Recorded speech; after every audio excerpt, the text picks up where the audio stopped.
Living in Asherton was quiet and peaceful. Both my parents were educators who provided for my sister and me a secure middle-class life. I did not understand the struggles that others were facing. I was in a bubble. My father was a farm labor worker from the age of 9 until his early 20s.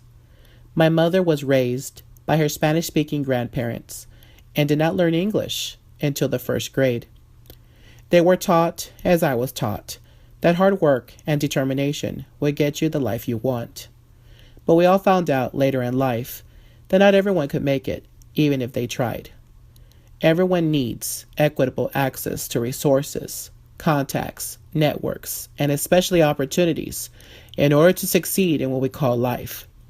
Being a part of the Wintergarden cohort of UTSA has been a blessing and an emotional roller coaster.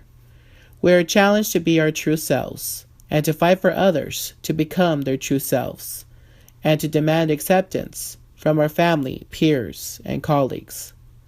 Life is not what you do for yourself to become successful, but what you do for others in their quest for success. Growing up in Crystal City, I was very much aware that we were part of the Wintergarden of Texas. My father would harvest the crops in his truck during the fall and winter months when we would come back from the migrant field work in the northern states.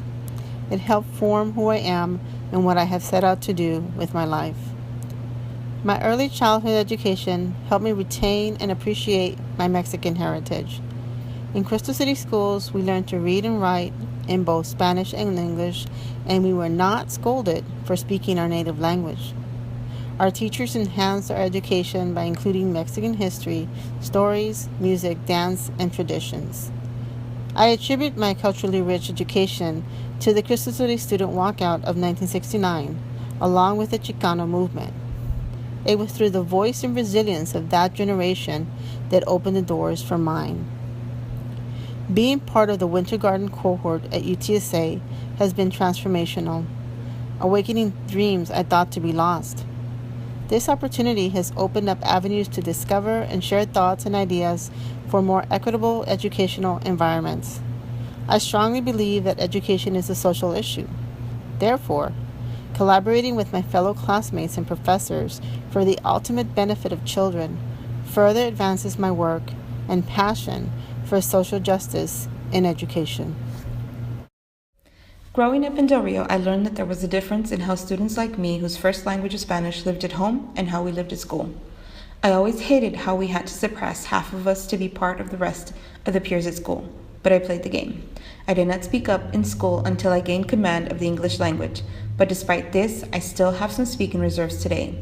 In learning about the history of San Felipe and Del Rio, I learned that way before thoughts of consolidation, the Del Rio section wanted to annex San Felipe so as to have San Felipe help pay Del Rio's debt. But San Felipe fought hard and won an injunction against the annexation. However, it was because of the anti-segregation movements that San Felipe and Del Rio were forced to consolidate.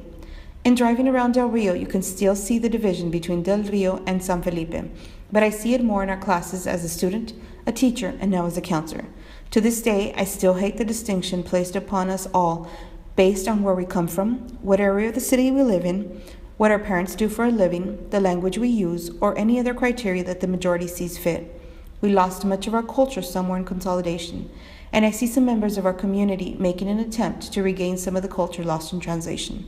Being part of the Wintergarden cohort has opened up my eyes even wider to inequity and encouraged me to be more vocal and helpful to all students and not just students like me.